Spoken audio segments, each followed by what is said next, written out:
I got them. I finally got them. My panel clips finally came in, and and there's not enough of them. There's 10, and I need at least 12. Oh boy. Welcome to Dirt, Sweat, and Gears, and it is time to celebrate because I finally got my stupid little panel clips. These, I've been waiting on for over a month to put my car back on the road. And finally I have them, except I don't quite have enough.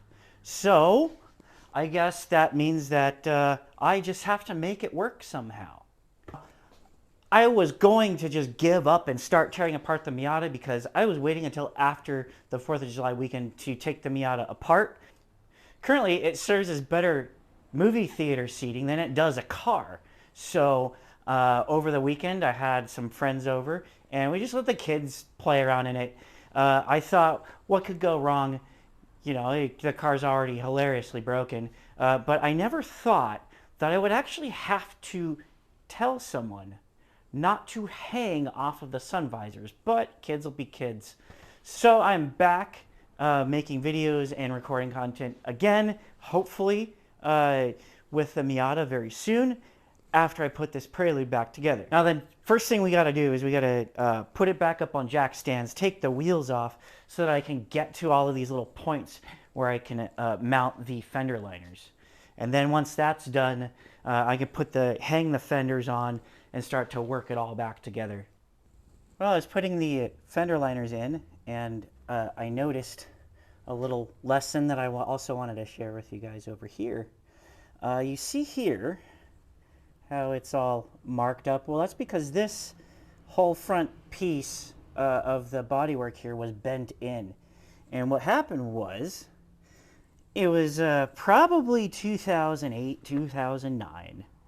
And for some reason, I had to take my wheels off. I don't know if I was rotating the tires or if I was just putting new tires on or something, but I was rushing, and it was about 110 degrees, and I forgot to torque down my lug nuts. So I take this car out on a test drive. I get about 2 blocks away, and I hear pop, pop, pop, pop, pop, and then the car just slams to the ground. I'm probably going 10 miles an hour. It was a residential area anyway. And the wheel comes off, and the car slams to the ground. Ruins the fender, but really that was all the major damage to it. It really was the fender and that little bit right there, this right here that I just bent back out. So the lesson learned is before you go out on a test drive, take a break, cool off, hang out for a bit, whatever you want to do, and then come back out and check everything one last time before you go out on a test drive. Because if I had just gotten straight on the freeway, that would have been life and death. Luckily, I was very close to home, and I was able to just hop in another car with the jack and put the wheel back on and limp this poor car back home. But anyway, that's a little story of a lesson learned that I wanted to share with you. Okay, I got the fender liners on. For now, I just put in the 3 most important ones just to get it hanging there. That's this one here, there's one over here, and then there's one over here tucked away in the front. I just wanted to get the fender liners on, and so that they were about 50-60% in the shape that they needed to be. Next, I'm going to put the fenders on, and then once the fenders are on, I'm going to work them all together because there's a few points in the fenders themselves where the fender liners mount up to. And since I am short on new clips, I'm going to do as much as I can with some of the older clips before I use up the remaining. I've got 4 left. Before I use up these remaining 4, I'm going to try to make it work with a few of these. I can heat them up and bend these little tabs back, I'm thinking, and try to just work them in, see how many I can get before I need to use the last of those clips, because I would hate to have to wait another month and a half for clips. Okay, check out what I ended up doing. I took a little bit of electrical tape, wrapped it around the tip here to kind of close it up, And that gets it just good enough to pop right in. And then when I drive the screw through, it pops open the tape and the clip works again. Found an even better example. So I put one right here. It's hard to see because the lighting's awesome. And on the other side, I can get my stupid head out of the way.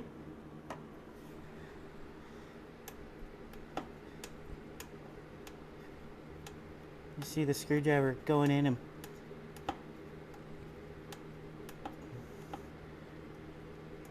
pushing through the tape right there. Perfect.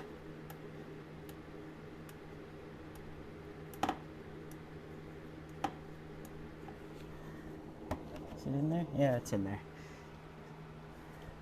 So look at that. Genius.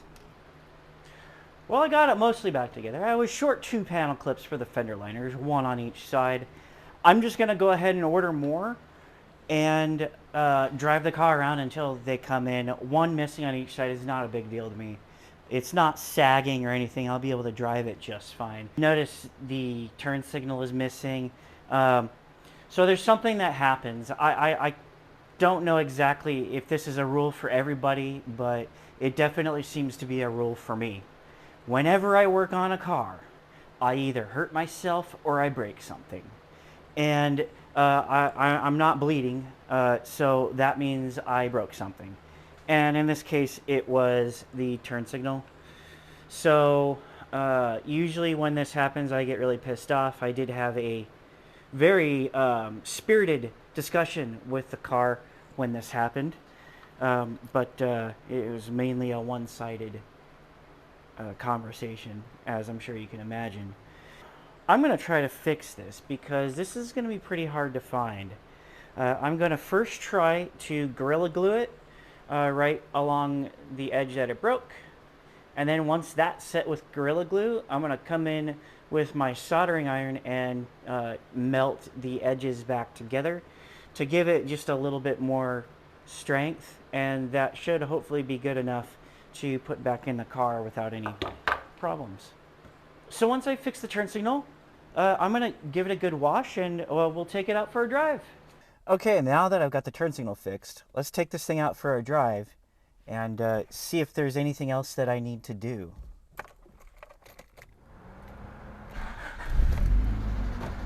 I fixed the belt squeak. That's a good sign. Alright, oh my god. Everything is all out of whack.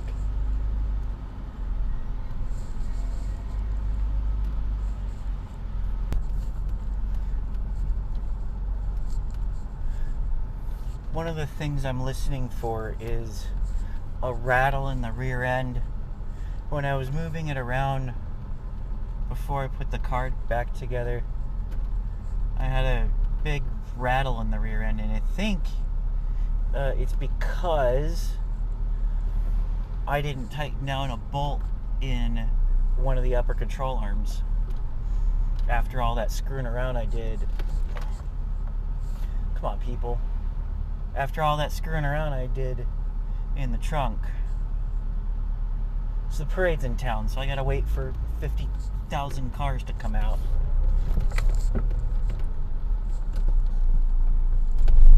Alright, let's go.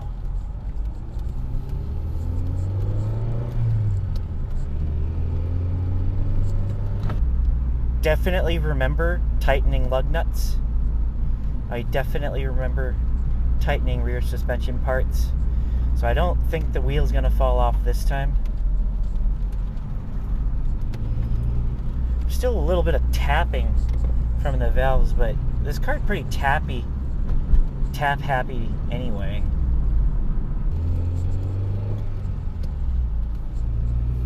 I also would never drive like an asshole in a school zone. We'll save the driving like an asshole for getting a few miles down the road when it's open.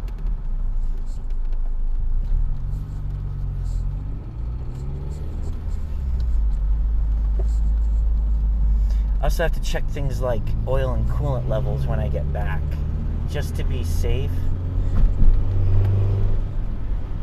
I filled it all, but you know, when you drive it, things cycle around, and it sounds like I have a little bit more valve tapping, but who knows? It's been 2 months since I've driven this thing, and I have so many other cars that it's like I can't tell what's normal anymore. I know I tightened the exhaust valves to proper tolerance. The intake is the one that I didn't touch at all, and they were loose. So I don't think having tight tolerances would make it tap more.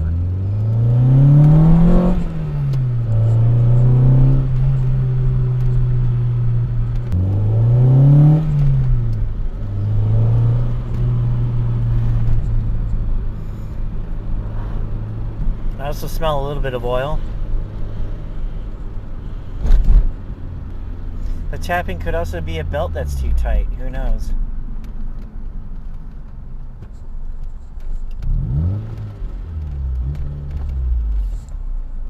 Okay.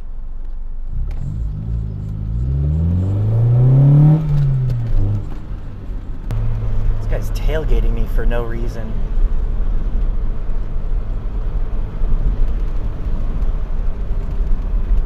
Sorry, buddy, I'm not going to speed through here. Residential. Come on. Wipe the floor with you when we get to the turns. If you turn right, I swear you will be distant in my mirror.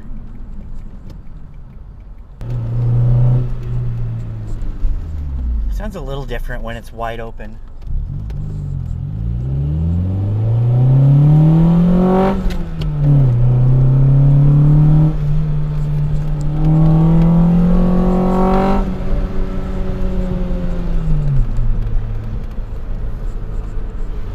That's why I like this car.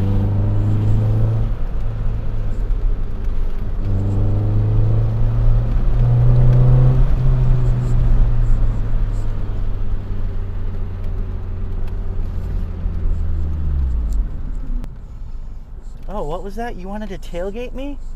Oh, I'm sorry.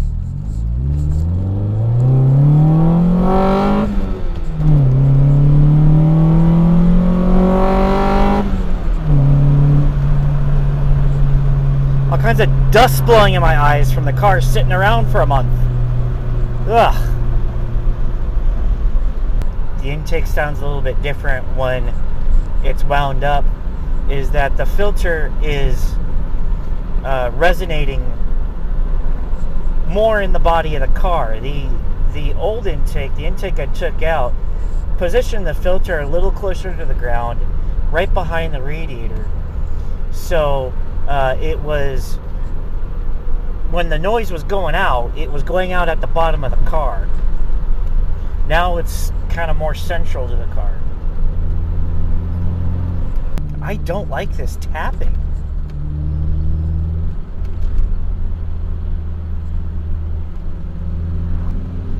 This car is a lot of fun to drive, but nobody respects you in it. Like, I think it's because it's low to the ground, it's an old Honda, but for some reason everybody has to tailgate. Just everybody. Now I got a Range Rover behind me doing exactly the same thing. Are you gonna stop? No, you're not.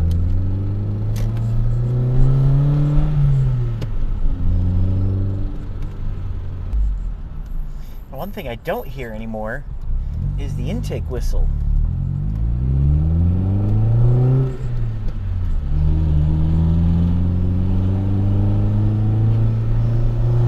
I can kind of hear it, but it's not nearly as pronounced as it was before, and kind of like it better that way. I didn't mind the intake whistle. I never really bothered me. But it does sound like a more sorted car when it's making the noises it's supposed to make. I just got to figure out what's making this tick. Or maybe I just need to turn the music up louder. You know, maybe it's normal.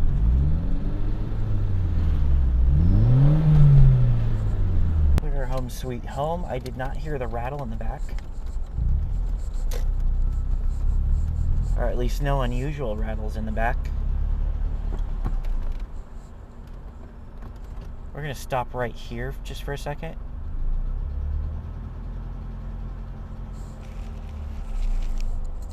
Let's see if you can hear the tapping.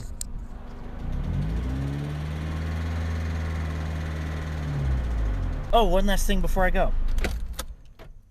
Wait for it. Wait for it.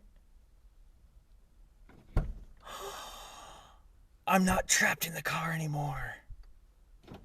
Okay, this whole project was worth it. I'm so glad I did all this. Thank you.